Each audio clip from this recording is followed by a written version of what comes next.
Okay, hello everyone. So my name is Ludovic Jobert and I will be chairman of this tutorial. So this tutorial will be given by Yin-Chen He from Perimeter Institute in Waterloo, Canada.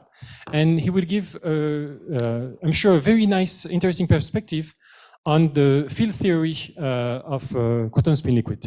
So Yin-Chen, the mic is yours. Okay, yeah. First of all, I would like to thank the organizers for inviting me to this interesting conference. I'm sorry that I cannot make it in person, so I hope you guys enjoyed this wonderful conference.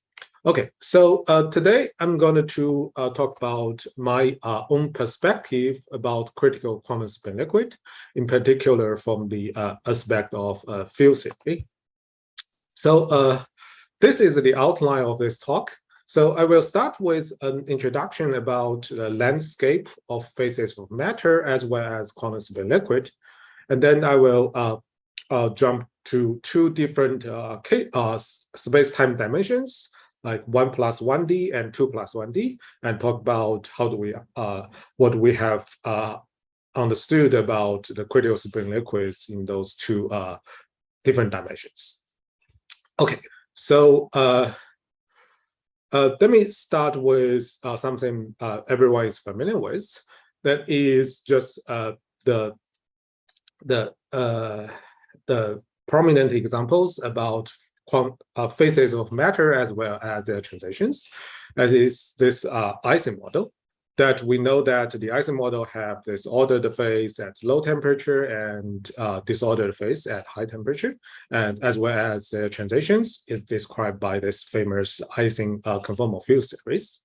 And we know that for this condensed matter systems, you can understand it using the quantum field series. That is a textbook field theory, this 5-4 theory. Where this Ising symmetries of flipping spin will be just this, you change the sign of this 5-4 field. And we know that in the language of quantum field theories, those phases as well as phase transitions are nothing but the fixed points of the Argy flow. And in particular, the phases of matter are just is the attractive fixed point, where for which there's no relevant directions, meaning that no matter how you perturb the system, from the RG perspective, it will always flow back to itself. That's why it's a phase of matter.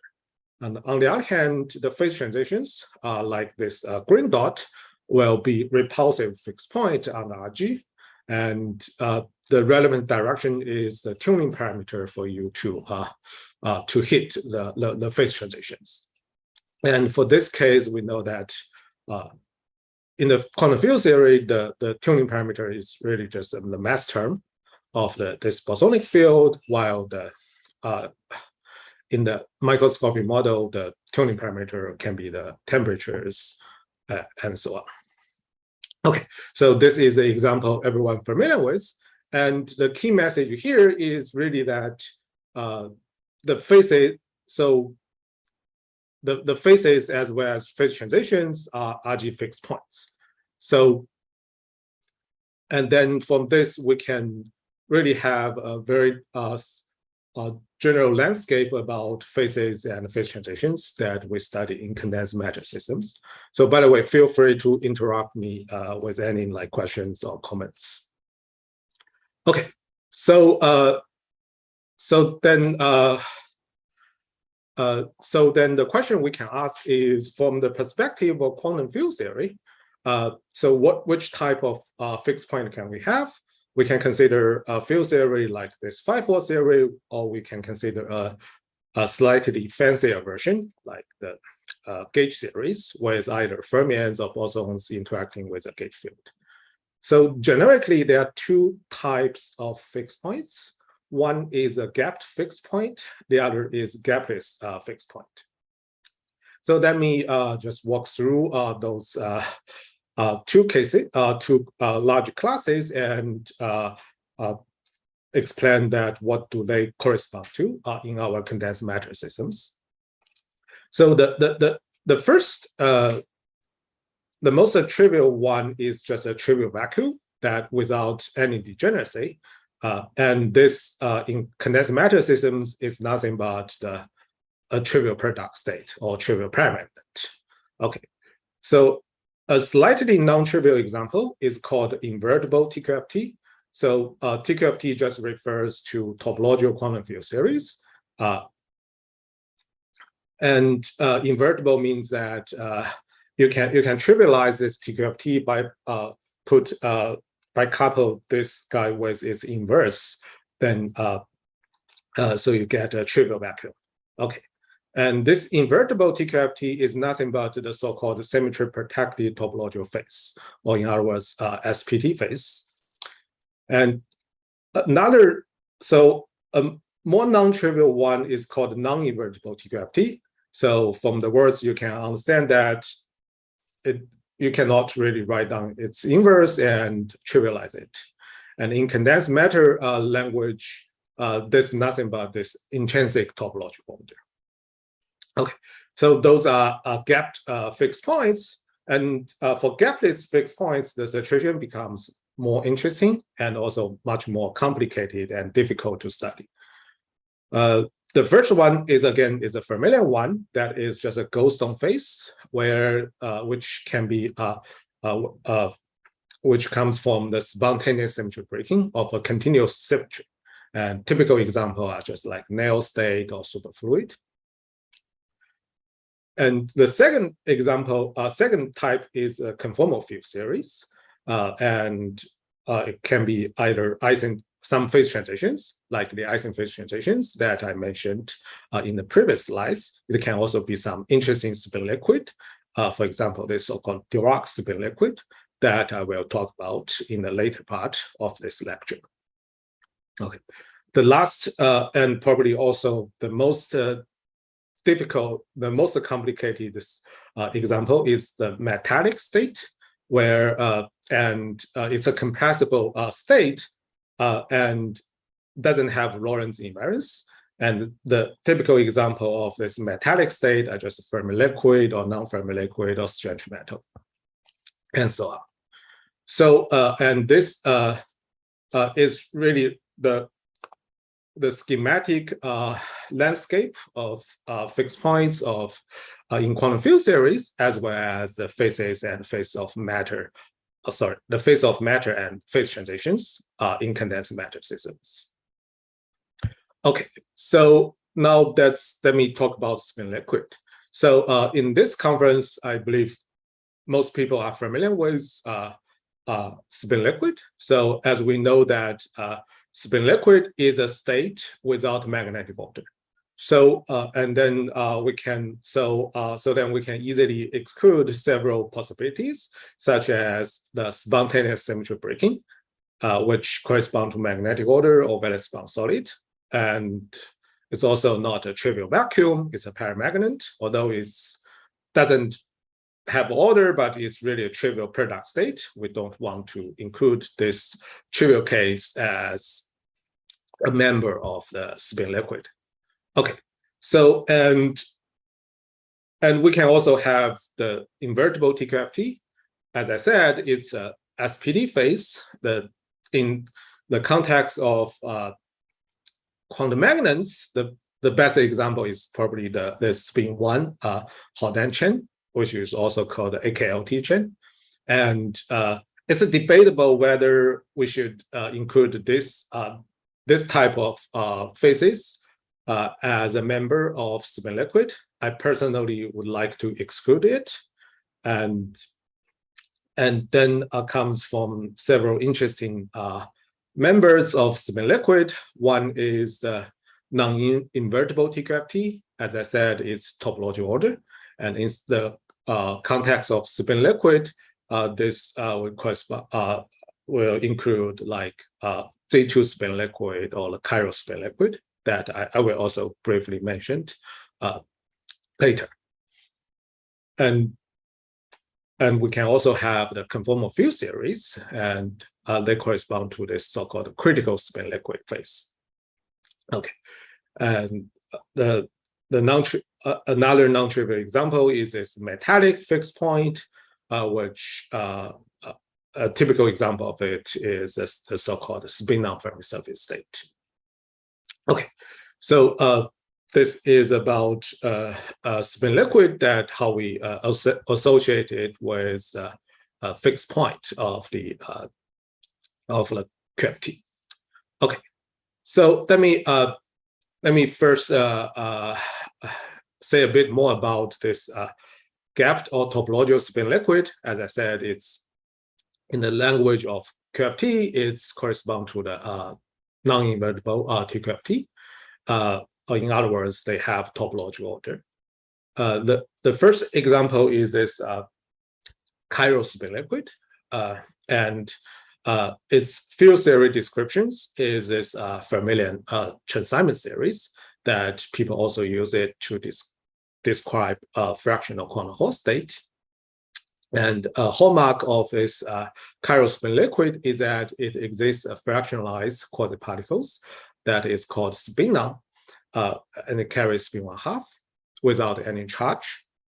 And this spin-down have this semiotic statistics, namely that if you wind it around the other, you will get -1 phase factor. Okay. So another widely studied example is this so-called Z2 spin liquid phase. Its QFT description will be, you can either write down a Z2 gauge series, or you can write down this so-called BF series by introducing two U1 gauge field and have a mutual consignment term. So you might know that this Z2 spin liquid has the same topological order as this so-called the famous toric code state proposed by Kitaev. So in this Z2 spin liquid, besides this spin-down, we also have this the other type. We also have a type of excitation called Weisung, and in the context of toric code, those correspond to the E particle or M particle. And non-trivial statistics is that you can have a mutual semiotic statistics between the spin-down and Weisung. Okay, so this is about this gapped or topological spin liquid that is whose theory has been understood pretty well. Okay, so now let's move to the gapless spin liquid, which is also the main topic of this lecture. So as I said, there are two types of gapless spin liquid which has been studied in the past. The first type is called algebraic or critical spin liquid, and in the language of QFT, those are described by the conformal field series. And the other type is called spin-down Fermi surface. It is non-relativistic, and it is compressible, meaning that you do get fine density of state at 0 energy. It's different from this critical spin liquid. And this lecture will be only about critical spin liquid. I won't really say anything about the spin-down Fermi surface state.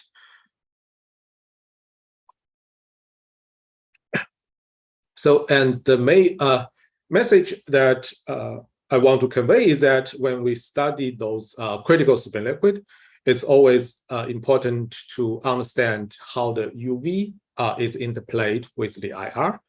By UV, I mean that we can have like microscopic symmetries in the spin systems, and we can also have some anomaly. Like this LSM anomaly, and we want to understand how those microscopic symmetries in our lattice Hamiltonian is related to the emergent symmetries of the conformal field series. So, and this is very important to in the study of the critical spin liquid, no matter about its physical properties as well as the possible experimental signatures. Okay, so I think it's a good place to pause if to see if there's any questions. Hello. Are you able to hear me? Yeah. Yeah, so can you explain the difference in detail about the invertible TQFTs and non-invertible TQFTs? Which map is what is invertible here? Which parameter? You mean here? Yeah, yeah. Yeah. So in the formal dragon, the invertible TQFT means that you can it's invertible, meaning that you can find its inverse, and then you can couple them together to trivialize the system. The typical example is actually you can consider, let's say, an integer Helmholtz state or integer chain insulator, and then you can, let's say you have a chain number 1 chain insulator, and then what you can do is that you have a chain number -1. You can put a chain it's inverse. It's just chain number -1 chain insulator, and then you can couple them together. Let's say turn on a Thomale interconnect. Then you just trivialize the system without opening a gap. That is that's the invertible TQFT. But you cannot do this for topological order, like fractional Helmholtz state or torical state. Thank you. Yeah, and one thing is that for non-invertible TQFT, if you put it on a non-trivial manifold, you will get topological degeneracy. But for invertible TQFT, you will not get degeneracies, no matter which manifold you put it in.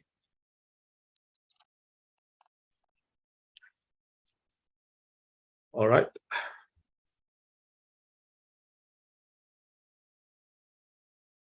So any other question? Okay, so let me move on to the second part. That is the critical spin liquid in 1+1 dimensions. So I think so that's would mostly serve as a toy model, a toy example for us to understand the critical spin liquid. Okay, so the example that I will talk about is just this spin-1/2 Heisenberg chain. So it's so as you know, it's just it's a quantum spin chain that on each side I have spin-1/2, and they interact with its neighbor through this antiferromagnetic Heisenberg interaction. So this model is exact solvable. For example, you can solve it using this beta ansatz, and indeed people did this in 1930s. So and what you can find is that the ground state of this Hamiltonian is gapless, and it is indeed is a 1+1 dimensional critical spin liquid. As I said, those critical spin liquid are generally described by conformal field series, and for this model, its conformal field theory descriptions is this so-called SU2 level 1 Westrom or Witten CFT. It's a prominent example of 2D CFTs. Okay, and there are a number of material realizations for this, including this compound, and people did very nice experiments, for example, the neutron scattering, which measures the structure factor, as shown here, and it matches perfectly with the theoretical calculations. So this is probably the best understood examples of spin liquid, and it is a critical spin liquid in 1+1 dimensions. Okay, so and since it's in 1+1D, we have many ways. As you know, we have many different ways to understand physics in 1+1D. And for this model per se, there are many field theory descriptions, many dual field theory descriptions.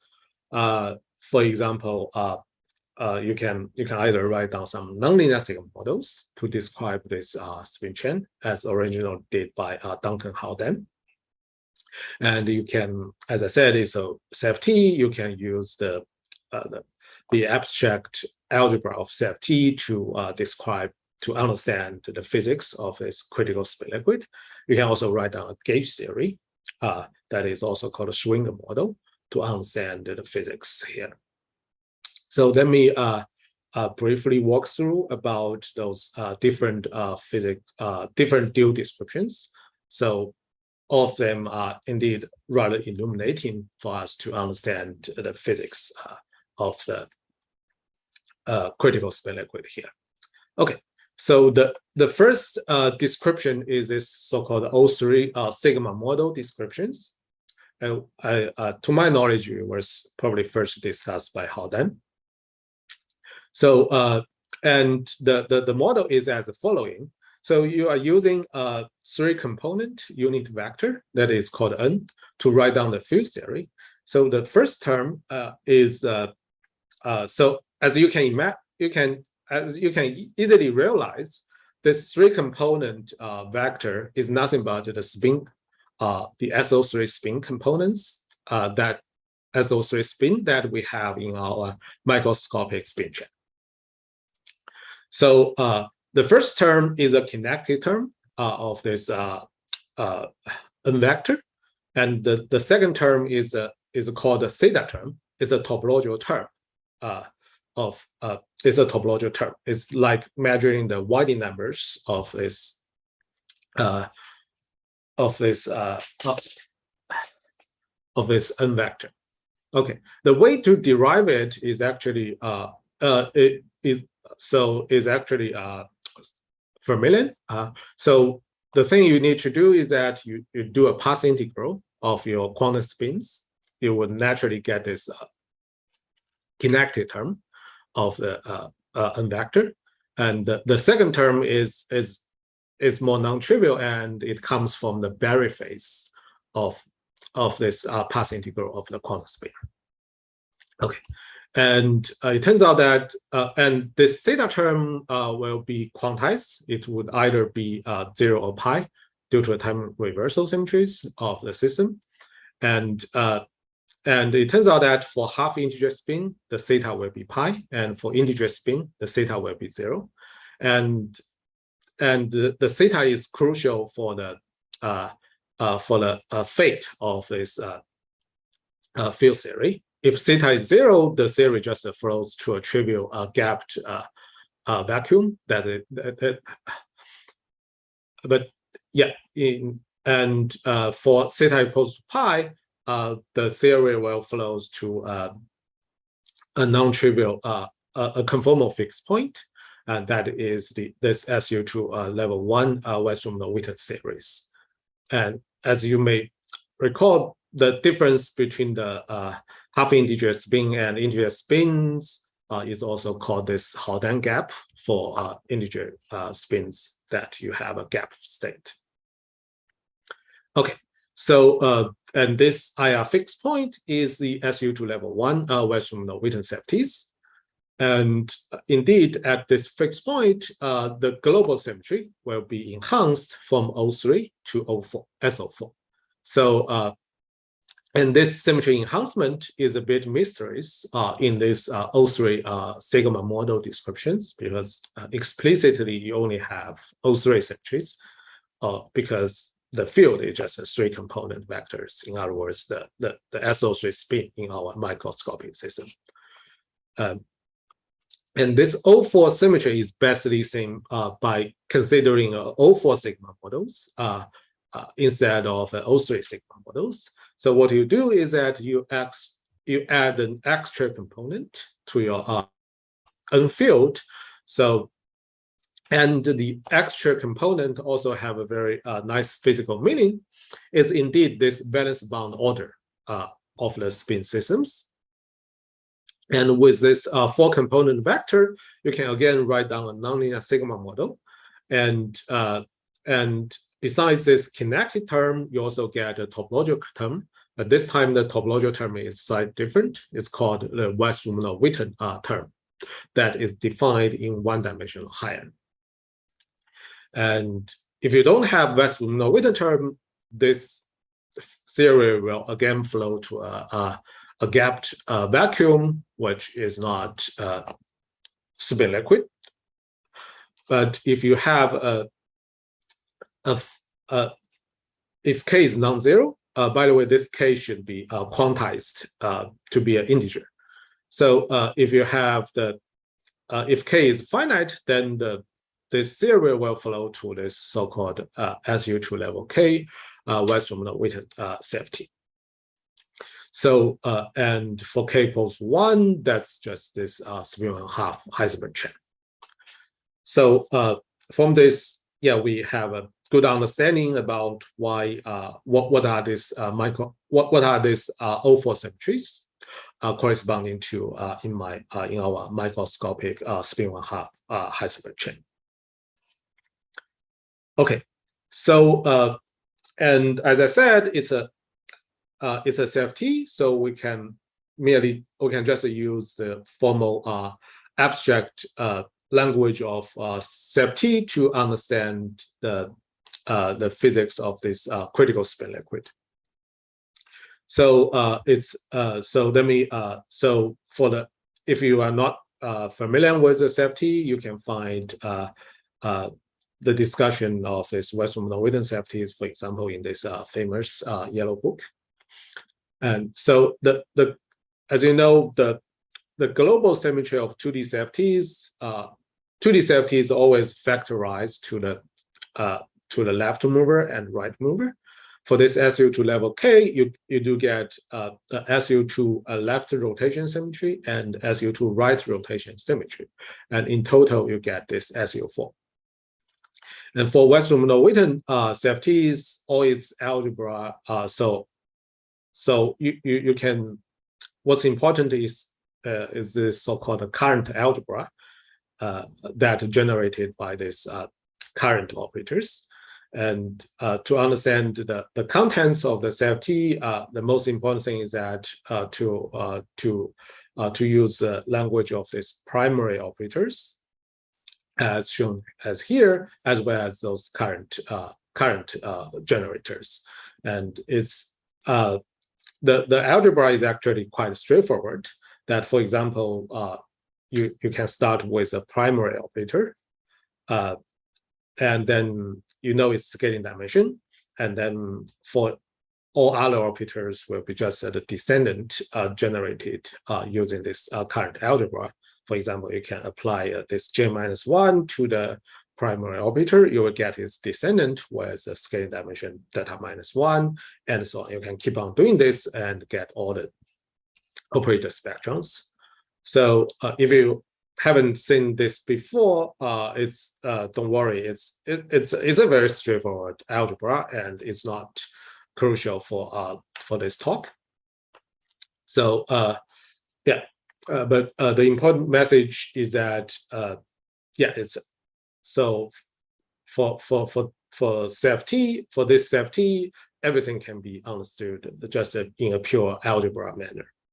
Okay, and the thing that we could learn from this CFT is that we can know like what are the expectations we should have for the critical spin liquid in our microscopic spin chain. And the important question that we need to understand is the interplay between the IR and UV. By IR, just mean the CFTs, and UV just the spin chain. And the first thing that we should understand is what's the symmetry.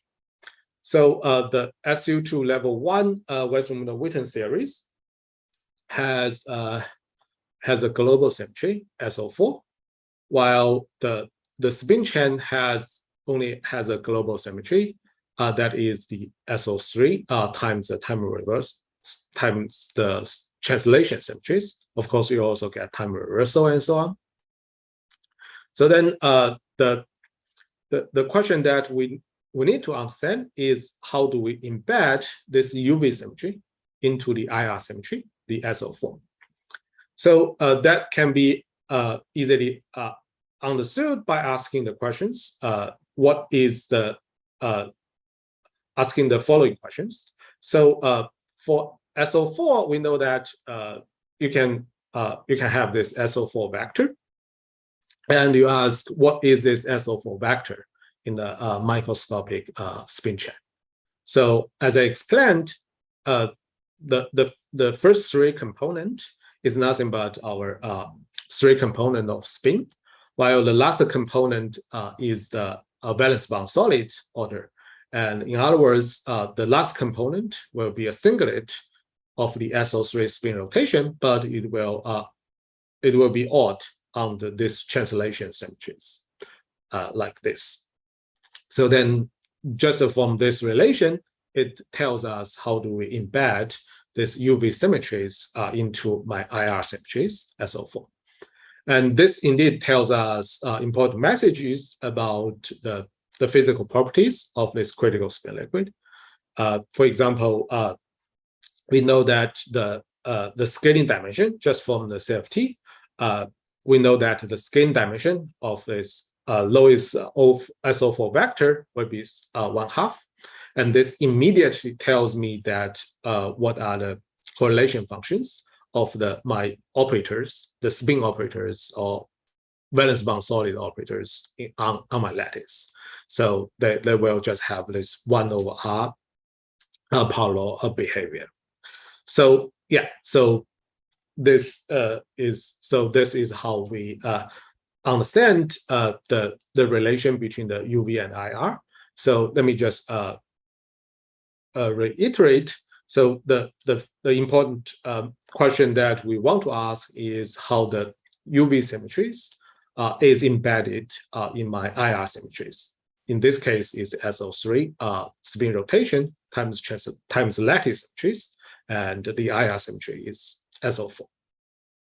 And this tells us the expected, like the power law behaviors of the microscopic spin models. And here, if you don't have this SO4 symmetry, you won't. There's no reason for you to believe that the spin operators will have the same exponent as this valence bond order operator, right?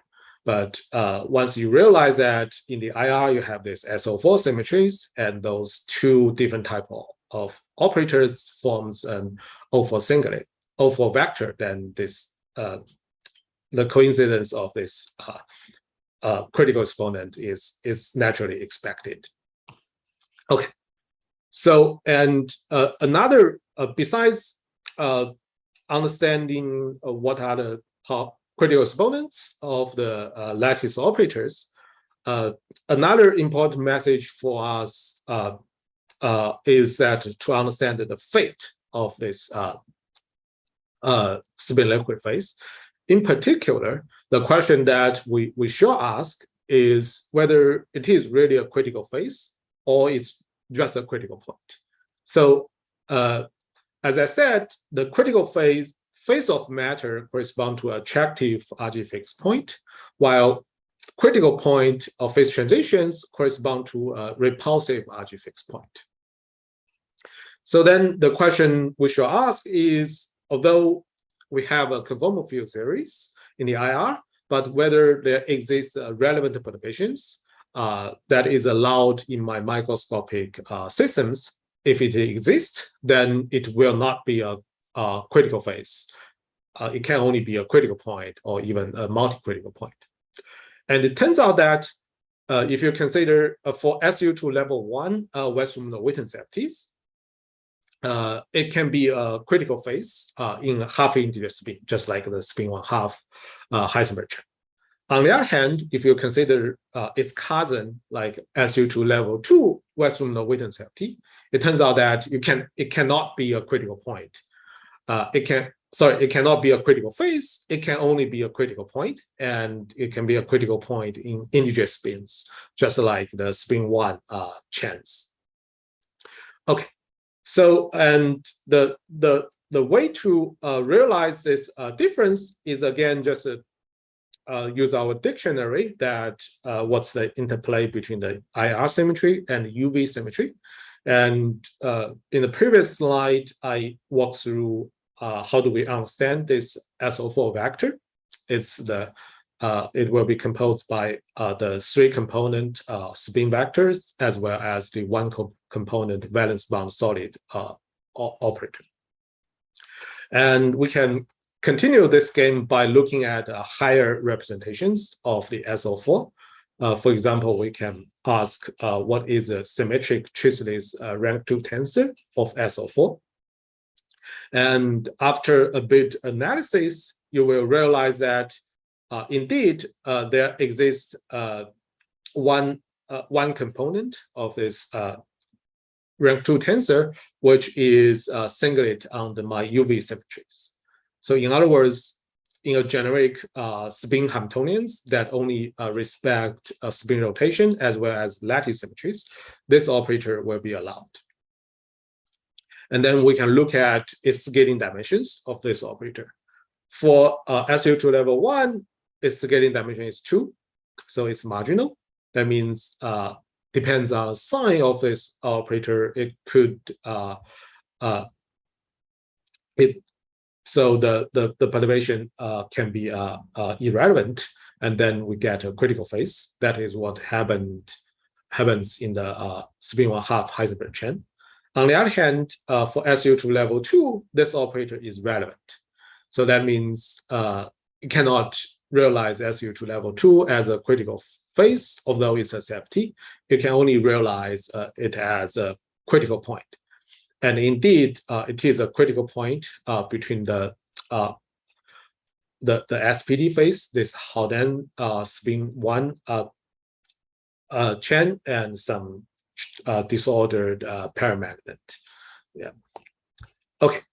So and this symmetry allowed singlet is of course the tuning parameter for the phase transitions of SU2 level 2.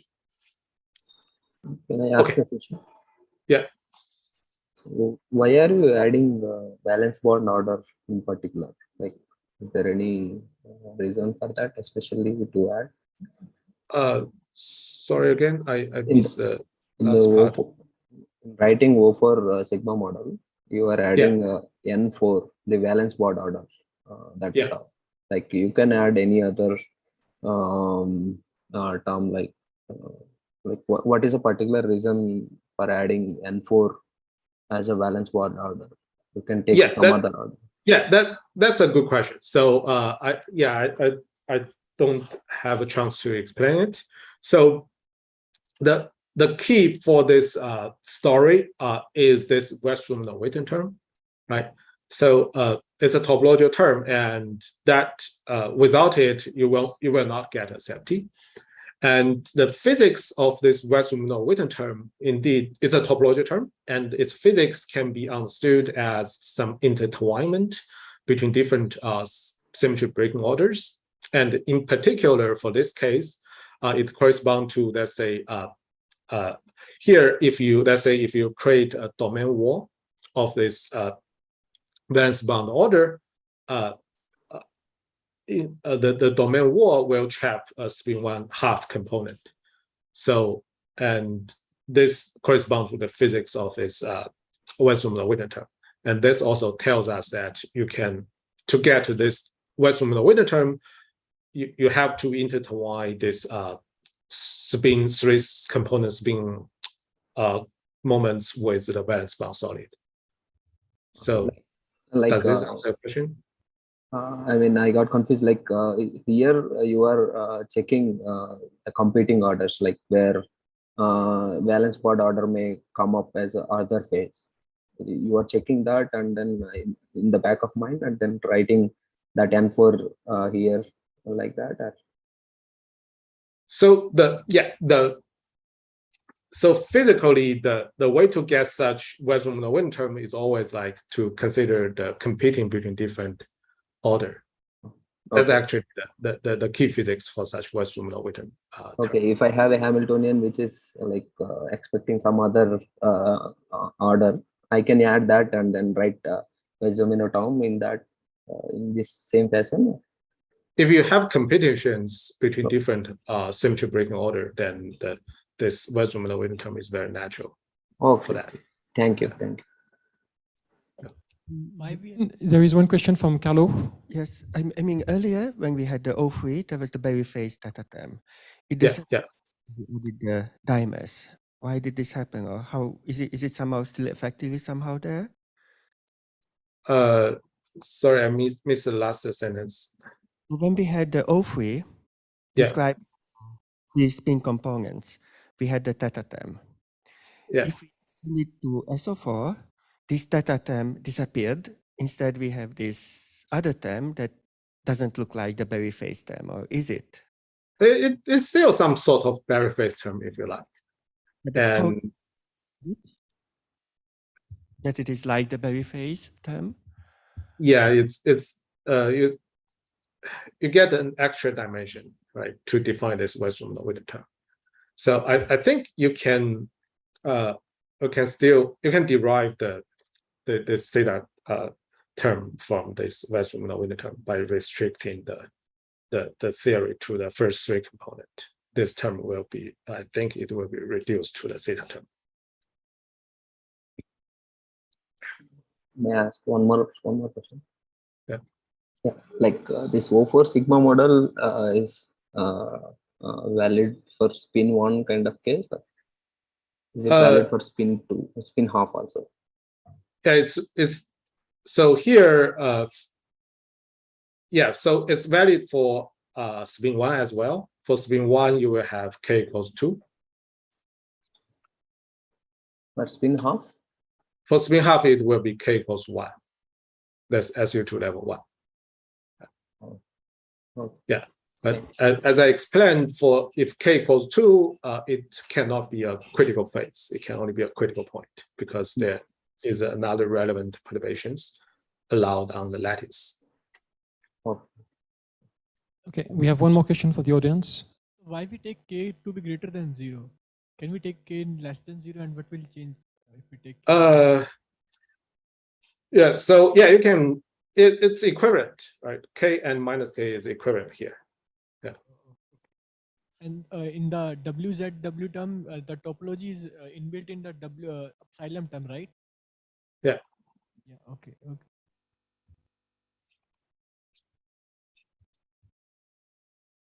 All right, so any other question? I think it's good, you can continue. Okay, yeah.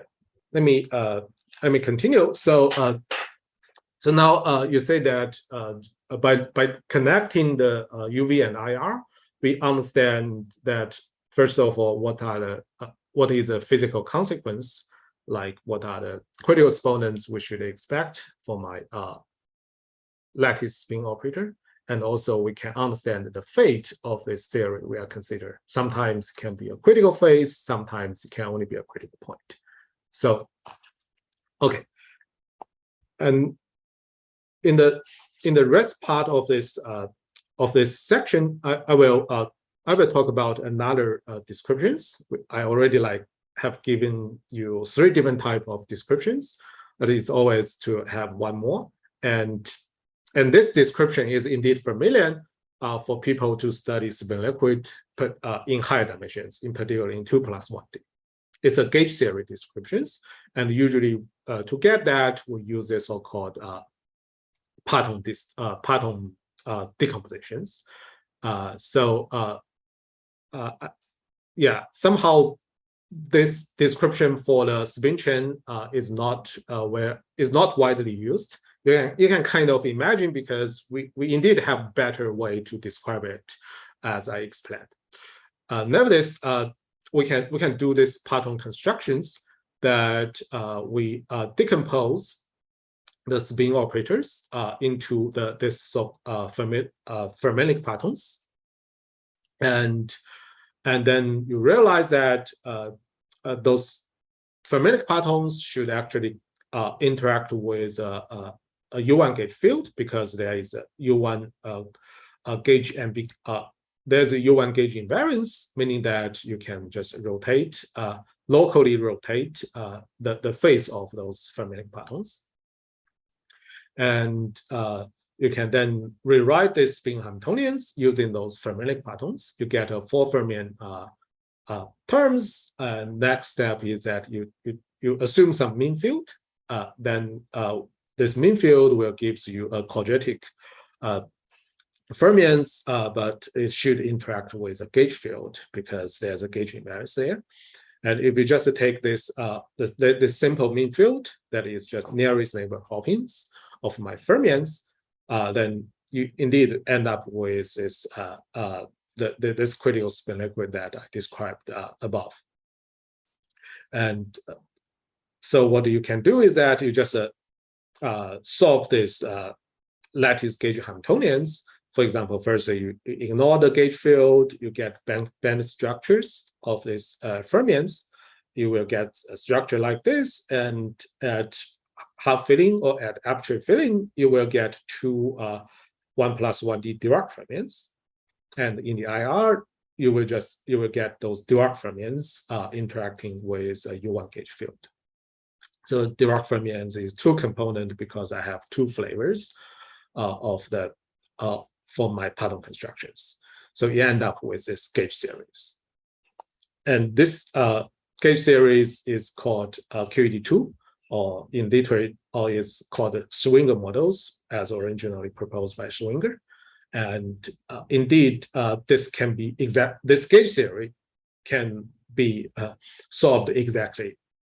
So, and the exact solution tells you that it's correspond to this IR set, SU2 level 1 safety that I talked about in previous slides. Yeah, so everything works nicely here. But there are very important things that I want to mention is that although I'm using a gauge theory I can use this pattern constructions or gauge series to describe this critical spin liquid in spin 1/2 Heisenberg chain.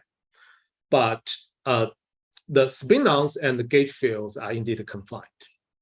Indeed, in 1 plus 1D, all the continuous gauge field U1 or any Lie group like SU2 or anything like that, we're always confined for a trivial reason that the gauge potential is linear with the distance.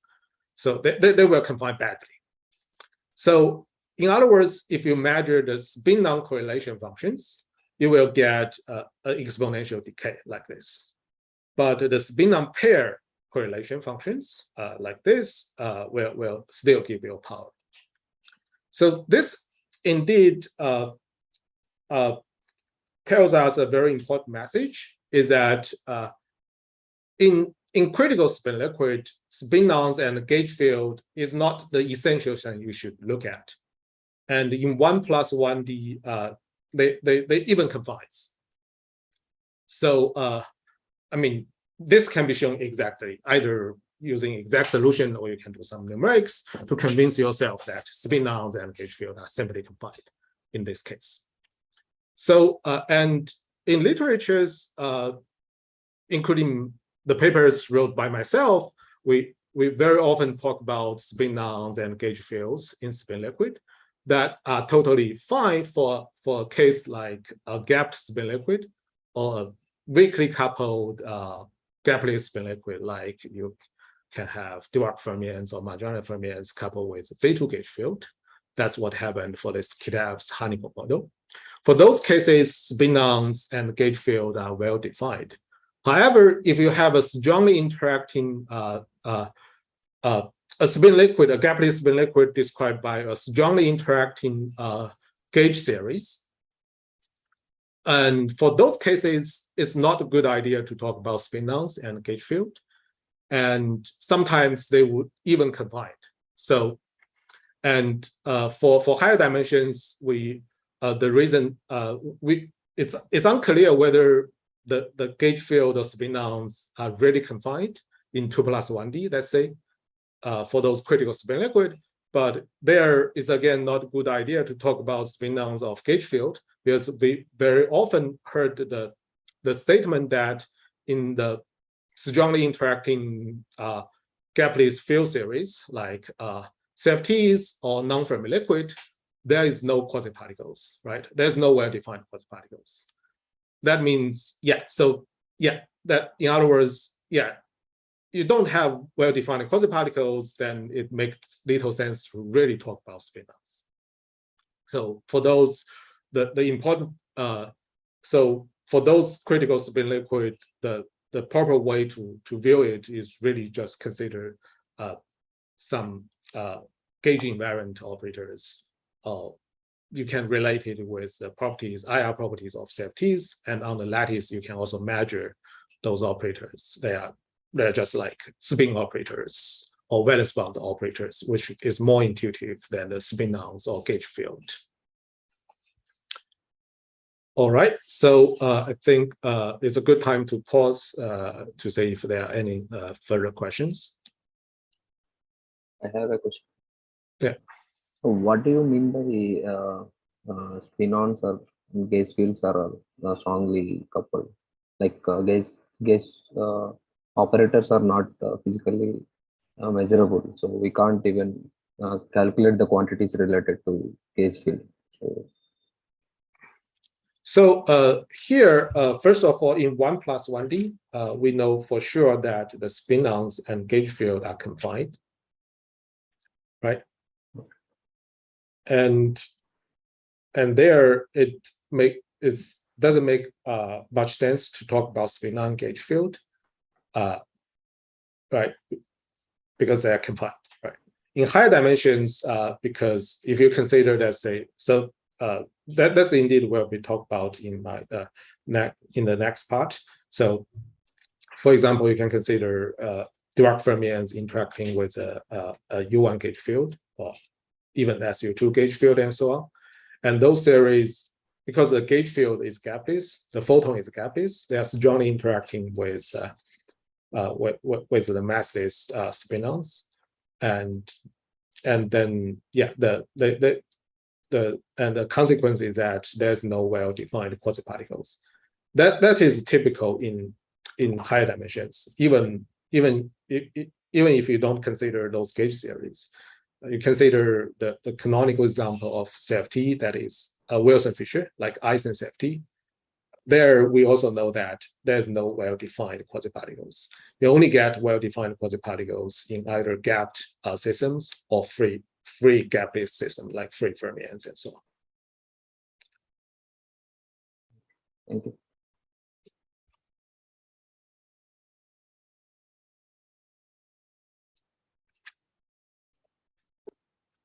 All right, so let me move to the last part, that is the critical spin liquid in 2 plus 1 dimensions.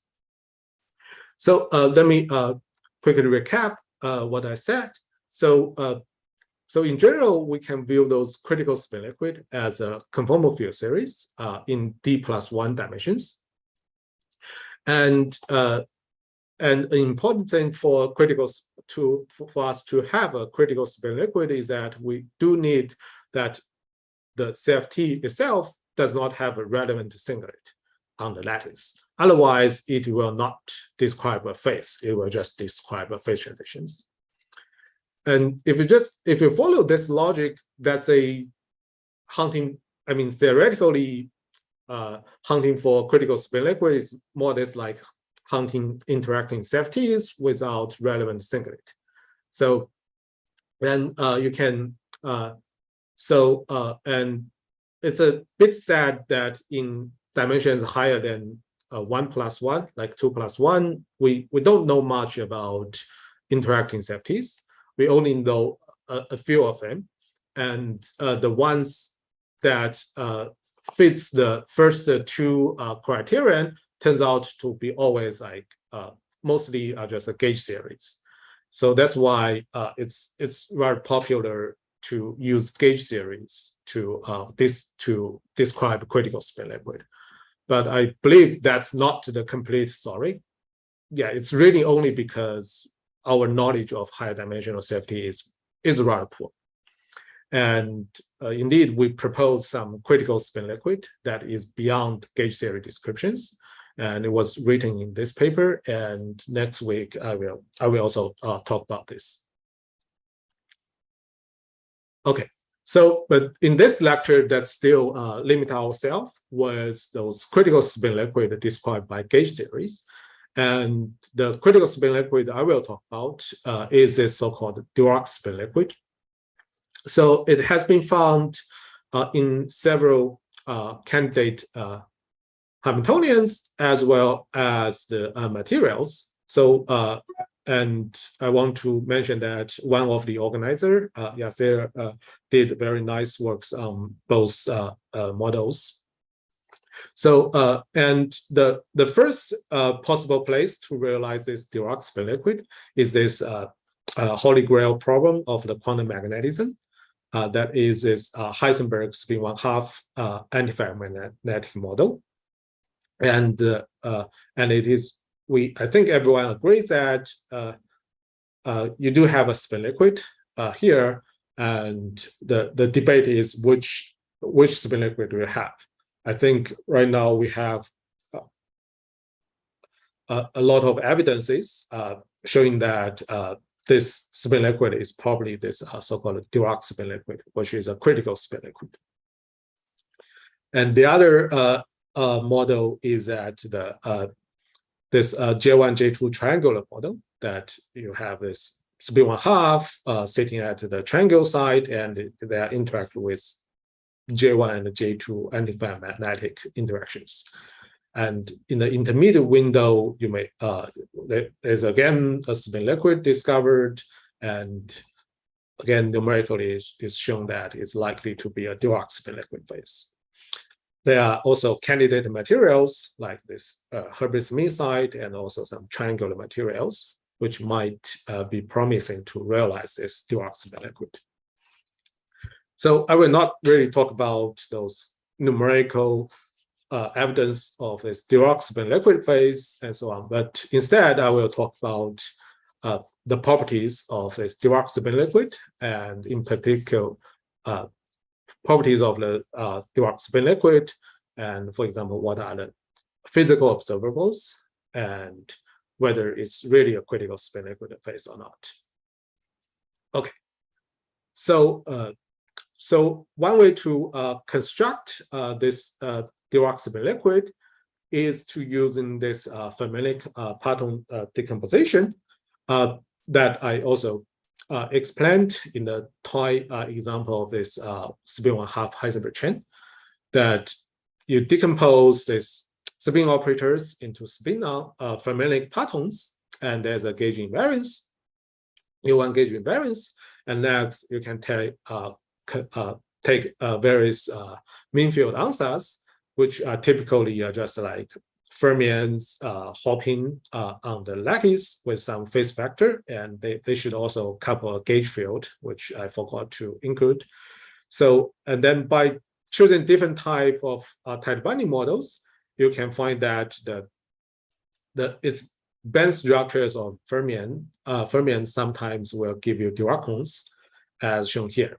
So for on triangle lattice, on square lattice, this you can take like this staggered flux, you will get Diracons. And for triangle lattice, you can take this staggered 0π flux, you will get this Diracon. And for Kagome lattice, you will put pi flux on this placket. And all those different on all those different lattices, you can end up with this so-called Dirac spin liquid phase. And to my knowledge, it was first done by Affleck and Masson for this square lattice, this staggered flux. And later people also did this for either Kagome lattice or triangle lattice. Okay, so in the field theory language, this Dirac spin liquid is described by a gauge series that has 4 Dirac fermions interacting with U1 gauge field. The 4 comes from that you do get 2 values for each spin component, and also you get 2 spins, like spin up and spin down. So then in field theory, that is, you can call it like n equals 2, n equals 4, QED3. 3 just refers to that you stays in the 3 space-time dimensions. So the first question is that, so if you look at this Lagrangian, you will realize that the global symmetry of this theory will be SU4. That is that you can rotate between the 4 flavors of the Dirac fermions. And there's a actual U1 symmetry. This U1 symmetry is not the gauge symmetry. Instead, it's a topological U1 symmetry of the gauge field. And in literature, that is also called U1 topological symmetry or U1 flux symmetry. The charge of this symmetry is indeed the flux of the U1 gauge field. Okay, so then the first question that you should ask is whether this field theory really realize a conformal will flow to a conformal field series in the IR with this SU4 times U1 symmetry. So because the general expectation is that you can consider a family of such theory that with n flavors of Dirac fermions interacting with a U1 gauge field. So for this theory, what we know is that if NF is large enough, I will end up with a conformal field series. But if NF is small, like if NF is 0, then we know that U1 gauge field will just confine that I will not get a spin liquid, a critical spin liquid. I will not get safety there. So there will be a critical NF separating this non-safety and the safety region. So then the question is, where does the NF equals, where will the 4 locate? Whether it's in this safety region or in this symmetry breaking region. By symmetry breaking, I mean the Dirac fermions will spontaneously gain a mass that breaks the symmetry. So it's indeed still an open question that whether this n equals 4 QD3 really flow to a safety. So there are some encouraging Monte Carlo simulations, particularly by Karthik and Narayanan. Their Monte Carlo simulations were suggesting that this n equals 4 QD3 may flow to a safety. But at the moment, I would say it's not conclusive yet. Okay, but there's a reason to be optimistic. Okay, and then if this really flows to safety in the IR, then the question that we should ask, as we have asked for spin-1 half Heisenberg chain, is that how do we understand the interplay between my UV and IR? In particular, the question we want to ask is how the UV symmetries, that is the SO3 spin rotation and lattice symmetry, how are those symmetries are embedded in my IR symmetry, that is SU4 and U1. So again, this question can be answered by looking at the important, like the basic operators that we have on the lattice. So the first type of operators is very straightforward to write down and work out. That are just like the operators. You should always consider gauge invariant operators, and the one type of operators are just composed by fermions, and you can write down, let's say, fermion bilinears, either this side by side. That, yeah, you know how the Dirac fermions are transformed under my microscopic symmetries. Then you know how the lattice, those fermion operators are transformed under my lattice symmetries, like this. Side by side will break time reversal symmetries, and it's correspond to the scalar chirality of the in my lattice. And you can also write down this, insert some polymetrics into this side by side, then you will get some other fermion bilinears. You will find that they would either break spin rotation symmetries or break some lattice symmetries. So physically they can be understood as certain type of magnetic order or certain type of valence bond solid. And those operators are relevant, but they all break lattice symmetry, break some microscopic symmetries. So they won't cause me any trouble for me to get a critical spin liquid. But the other type of operators we do need to consider is a monopole operator. And for n equals to 4, those monopole operators are highly relevant. So then the question we want to understand is how is a monopole operator transformed under my lattice symmetry, under my microscopic symmetries. So as I said, so the monopole, this monopole operator is it's a creation operators of it's an instanton which creates the 2 pi gauge flux, let's say as schematically draw here. So as I said, that for this QED3 theory, there's an extra U1 symmetry that is called topological U1 or flux U1. So, and the charge of that U1 symmetry is really just the 2 pi flux, the flux of the gauge field. And the monopole is just a creation operator of that U1 symmetry. Okay, so and the way to work out to think about those monopoles is to using the language called state operator correspondence. So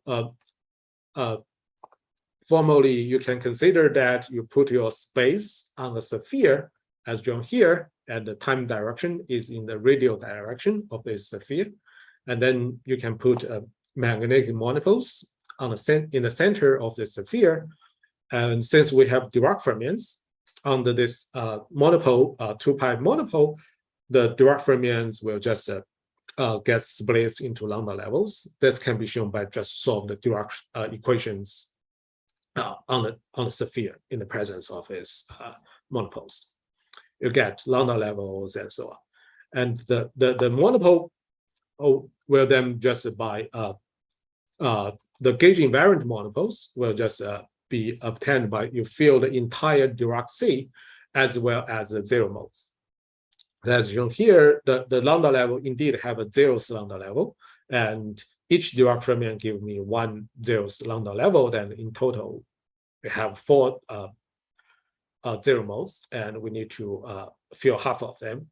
And this then gives me like 6 different possibilities, and this gives me 6 different type of monopoles. So then, in other words, the monopoles will be a SO6 vector. So remember that the global symmetry of our QED3 theory is SU4 times U1, and SU4 is isomorphic to SO6. So then these monopoles are indeed a SO6 vector of my flavor symmetries of fermions. And it's a complex vector because it's a creation operator of the U1 charge. So then you can work out that, find that the monopoles are indeed like 3 of them are spin triplets, 3 of them are spin singlets. Okay, and this indeed answers the question that, and from this we can know the interplay between the UV and IR.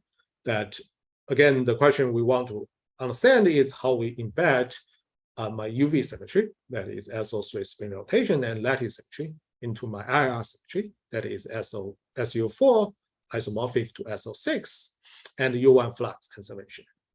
So it's best understood by just asking how monopole is transformed under this UV symmetries. In the IR, monopole is just you can write a monopole as a 6x2 real matrix because it's a SO6 vector and it also carries U1 charge. In other words, it's also SO2 vector. So you can just write down it as a 6 times 2 real matrix. And then the game is that just ask how this 6x2 real matrix transform under my lattice symmetry. That is, so then for spin rotations, then you will find that the spin rotation just like a left multiplication on this N matrix, and it's just like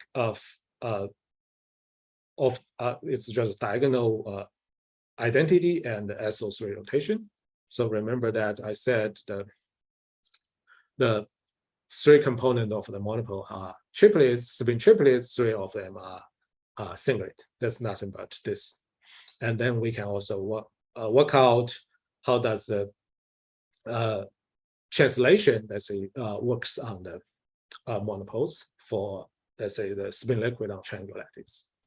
Okay, so and the best way to memorize what are the monopoles are is just to relate them with the microscopic order parameters that we have on the lattice. Just like this spin 1/2 Heisenberg chain, there the order parameters are 4 components.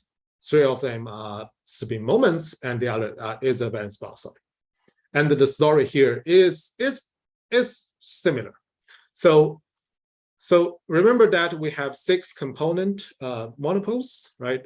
And 3 of them are spin triplets. And in the spin liquid case, for this triangular and Kagome Dirac spin liquid, those 3 spin triplet monopoles are nothing but the order parameters of the non-collinear magnetic order. And for triangular lattice, the magnetic order is this 120-degree order. And that can be, I mean, this is indeed nothing but the transformation matrix that I wrote here. It's just a physical way to interpret it. And for Kagome lattice, the monopole is the spin triplet monopoles is the order parameter of this Q equal to 0 magnetic order. And on the other hand, the 3 spin singlet monopoles turns out to be the order parameter of the those valence bond solid. It's rather complicated valence bond solid. Otherwise, you won't get that many component order parameters. And for triangular, is this square root 12 times square root 12 VBS, and for Kagome lattice is this type of valence bond solid. Okay, so this tells us that how do we associate the my IR operators with my microscopic operators on my lattice. So then one prediction is that the correlation functions of those magnetic order parameter will have the same power law decay as the valence bond solid order parameter. Okay, just like the spin 1/2 case. And another question that we can understand is about the stability of the Dirac spin liquid.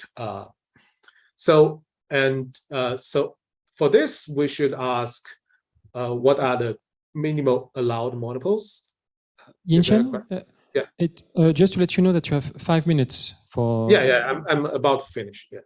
Okay, thank you. That's probably my last slides. Yeah, thanks. Yeah. So the stability of this of the Dirac spin liquid.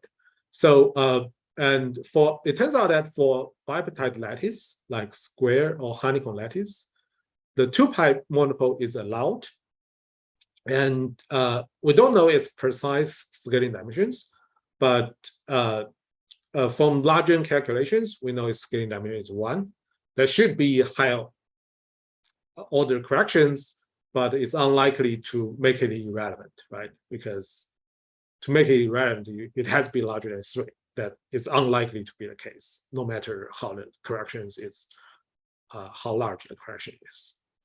So then we should expect that the Dirac spin liquid ansatz that people wrote in the past is indeed unstable. In other words, it cannot be a critical phase on those 2 lattices. It can only be a critical point. This statement only holds for the Dirac spin liquid ansatz people wrote in the past, but you can probably write down other type of Dirac spin liquid with different symmetry embedding, and that may give you a stable Dirac spin liquid. Indeed, we did this lately in a paper. Okay, and on the Kagome lattice, the situation is become slightly better, like only 4-pi monopole, charge 2 monopole is allowed.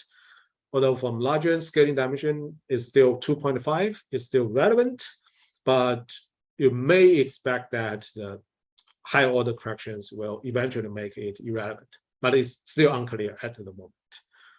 On the triangular lattice, the situation is the best. It's like only charge 3 monopole is allowed, and its larger in dimension is 4. So their Dirac spin liquid is unlikely to be stable. So, but to really answer those questions, we should get more precise informations about the scaling dimensions of the operators in that CFT. That is an ongoing effort. Okay, so let me just quickly conclude. So I introduced the landscape of phases of matter as well as spin liquids. And what I would advocate is that we should understand them as fixed points of QFTs, like TQFTs or CFTs. And in the toy examples of critical spin liquid, I talk about this 1+1 dimensional spin 1/2 Heisenberg chain. I introduced various dual field theory descriptions of it. And in 2+1D, I talk about this Dirac spin liquid and introduce the multiple quantum numbers and its physical consequence. Okay, yeah, thanks for your attention. Okay, thank you very much, Yin-Chen.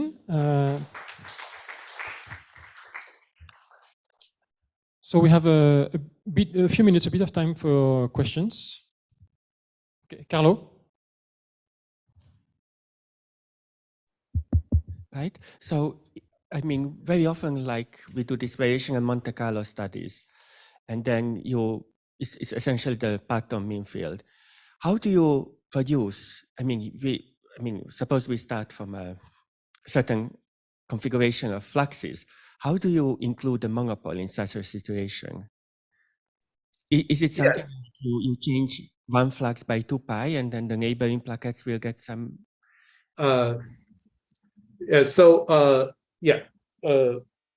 the monopole will correspond. So to create a monopole, what you need to do is that you spread 2 pi flux, let's say uniformly on the entire lattice. That's what that's the way to create it. Sorry, I didn't get it. Uniformly. Let's say if you do a L by L lattice, and on each plaquette you will have 2 pi over L squared flux put on each plaquette. That's a multiple configuration. Thank you. Indeed, to calculate multiple quantum numbers, I think in the second paper, we use this way to calculate it. Thank you. Okay. Yes. So so you have taken the order parameter as monopoles. Can you take the order parameter as solitons and analyze the system again? And what will be the difference then? I'm not entirely sure about which soliton you are talking about. I don't think there's any type of soliton in this theory. Right. So what's the reason for taking the order parameter as monopoles here? So because in the theory, you do have such operators in your theory. That's the reason. Okay. Okay, one more question. Yes. So in 1+1D Heisenberg model, so you mentioned that WCFT and pattern theory, pattern decomposition, are they dual to each other? Yeah, they're dual to each other. Yeah. And indeed, this field theory, this gauge theory can be exact solvable, and you can show that it's due to the weighted theory. But, they may give different quasi-particle excitations, like. They are identical. They are identical. Okay, thanks. Okay, I have a quick question. So you define in the Argy theory the difference between critical phase and critical point with attractive versus repulsive fixed point. What would happen if a fixed point is attractive in some directions and repulsive in some others? Yeah, that's the case for the critical point, right? There's one relevant direction. Yeah. Okay, sorry, my bad. I missed. I didn't see correctly. Thanks. ask a question? Yes, there is a question online. Yes. Yeah. Yes, please go ahead. So can we write nonlinear sigma models for 2 + 1 dimension and get this physics? Yeah, exactly. That is what my talk next week about. To use nonlinear sigma models to understand this dark spin liquid and also generalize it to the situations that may be beyond the gauge theory descriptions. Yeah. And it was written in this paper. Thank you. Okay. I don't see any more hands raised online or on site, and we are exactly at 6:20, so it's perfectly on time. So let's thank Yin-Chen again. Yeah, thank you.